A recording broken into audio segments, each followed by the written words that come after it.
started so that we have enough time for a full conversation and to hear everything that our speakers have to say. So thanks to everybody for coming out this evening. My name is Melanie Newton, and I am not the primary organizer of this event. That honor goes to Sakaya Thomas from the Global African Congress. So I really want to thank you for asking Caribbean Studies to support this event this evening. We're very happy to help provide the space and to have this conversation on campus. It's incredibly important. So thank you very much for bringing us on board. So I am a historian. I'm also director of the Caribbean Studies program, and I am just going to introduce our speakers this evening and let you know about some other events that might be of interest to you before we get started. So the Caribbean Studies program is an interdisciplinary program. The focus is on the Caribbean in all language areas. We teach courses in history, literature, sociology, politics, theory. We teach about the Caribbean diaspora across the world, of course, including in Canada, as well as the Caribbean itself.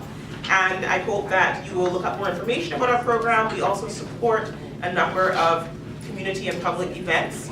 And so there is an event that is organized by one of the faculty members in our program, Elisa Trotz, who is sitting right over there, who's now like, oh no, like it's annoying that I probably pointed her out, but she organized. No, the Black faculty group organized. Okay, the Black faculty group, of which we are both members. So Lisa Trotz is faculty in Women and Gender Studies and Caribbean Studies. And so I'm sure a lot of you heard about the recent, shall we say, unfortunate events at Massey College involving, this is the Department of History, in fact, and the person in question is emeritus faculty from the Department of History, but a retired faculty member who made a racist comment to a student who is a junior fellow at Massey College. So I'm sure you've heard that news. If you have not, you just need to look up the name Marrus, M-A-R-R-U-S, for the full and frustrating details of what occurred. But I also want to point out that one of the graduate students who launched the campaign to address what happened at Massey College is also here, Lahoma Thomas, who is now like, what? Not expecting to see. I thought we should acknowledge and really say thanks to you and the other junior fellows for taking that up. It was incredibly important, and the conversation that you launched really needed to happen in this department, which is Marrus's home department, as well as mine, and on this wider campus. So thank you very much. And in that vein, there is a public lecture, public panel that will be taking place on November 30th, and I have some flyers here, called When Will We Be Free? The Post-Slavery Unconscious Anti-Black Racism and Institutional Discrimination in the Ivory Tower. And that will be November 30th at 6 p.m., which is actually Barbados Independence Day. Just of relevance to today's events. And that's at the William Dew Auditorium in New College at 45 Wilcox Street. So I will just pass around these flyers, and I encourage people to please take one so that you can know more about the event. So we have two presentations today, one very short, but then we have our sort of featured speaker this evening. I will introduce our first speaker for the evening. So Danielle Cantav is a PhD student in social justice and education at the Ontario Institute for Studies in Education. She received, we were trying to figure out where we knew each other from, and I realized I had seen her receive her Akua Benjamin Award at the Black graduation this past summer, which was an incredible, unprecedented event on campus. So she received the Akua Benjamin Award for her community services. She's also the project coordinator for the Fondation Michael Jean, or the Michael Jean Foundation, which has organized a summit, the National Black Canadian Summit, which will take place at the Toronto Reference Library, December 4th to 6th. So if you would like more information about that event, I'm going to ask Danielle to go sort of quietly, maybe put up some information on the board, like while I introduce the next speaker perhaps, or I can actually write it up while you're speaking. So Danielle will be speaking for just a few moments about the current situation on the island of Hispaniola, which is shared by the countries Haiti and the Dominican Republic. So there are, she was speaking about the, I guess, we talked about this in French, and I'm trying to remember how to translate, relation identitaire, like identitarian politics, the politics of blackness, basically, like to call it what it is, in Hispaniola, and the ways in which this shapes the position of Dominicans of Haitian ancestry, Black Dominicans, whether or not they have Haitian ancestry, but also the thousands of Haitians who in some way rely on either travel to the Dominican Republic, work in the Dominican Republic, or have family ties in the Dominican Republic. But this politics, the complex politics of Blackness between these two countries that shapes the experience of what it means to be Haitian in the world. So she will speak about that for just a couple of minutes, and then I will introduce our main speaker for the evening. Thank you.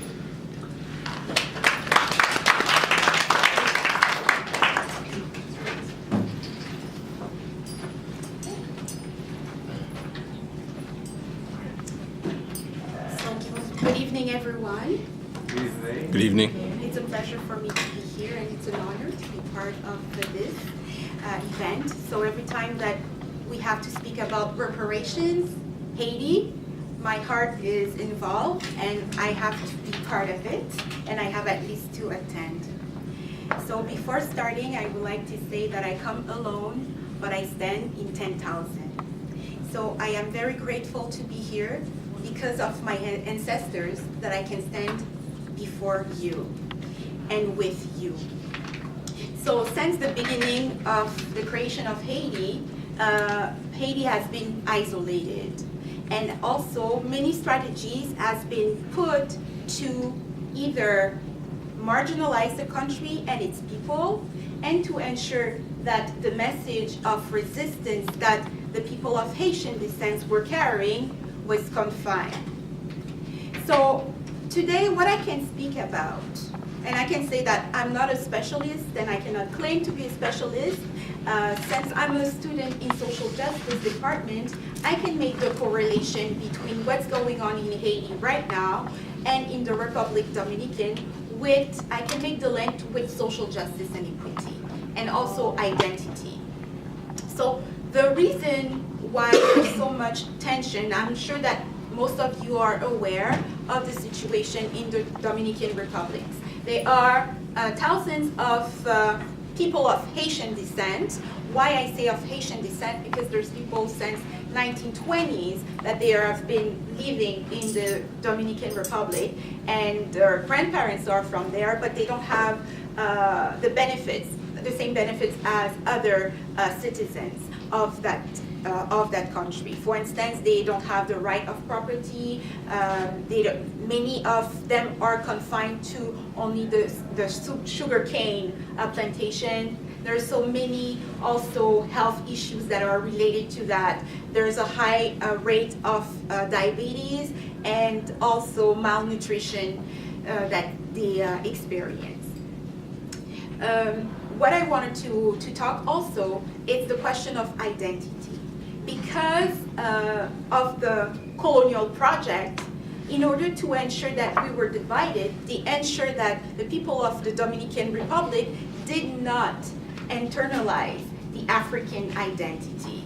So even if you see someone who look as Black as I am or as you are, they identify as Indio. And that means that it's a way to distance themselves from their African ancestry. So by doing this, this colonial project ensure that people will not see themselves in the eyes of their brothers and sisters of Haitian descent or brother and sister from Haiti. So by having this Indio identity, people will ensure that they make a difference between the quality of life of people of African descent that they claim, because when they see a Haitian person, for instance, they will call them a Black person, but themselves they will call them Indio. And they will ensure that there's this disparity. And I believe that it's strongly rooted in the fact that they don't see, it's a communal thought that you have to distance yourself from your ancestry. You have to distance, and they claim they're European, and Indio means that you're neither Black, even though you look Black, or you don't identify with African. So by doing so, that is why that there's so many human rights problems and oppression of the thousands and thousands of people of Haitian ancestry. For instance, they have they have so many, I don't even know where to start because it's such an emotional subject for me. There are so many social and structural and systemic problem that we can think that in order to change that, we need to, as a community, as people from the diaspora, the African diaspora, we need to unify and to address this issue.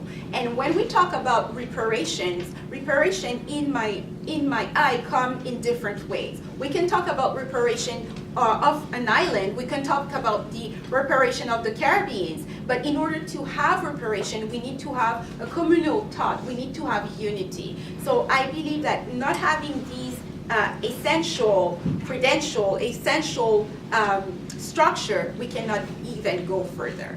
So when we talk about the Republic Dominican, we think also about violence and about human rights transgression, about women issues that are not respected, and that people of Haitian descent, women of Haitian descent, are perceived to be prostitutes, and it's a very deepened problem. And also, there's the level of corruption. Just remember that I know that I cannot ask you to change your diet, but every time that you consume sugar, you support that type of industry as well. Because the Dominican Republic is one of the biggest sugar company. Comment je devrais dire de raffinement? Oh, refining? You're refining, sugar refining. So every time that you consume, it's a contribution. And I know that it might sound drastic for other people, for some people, but I invite you to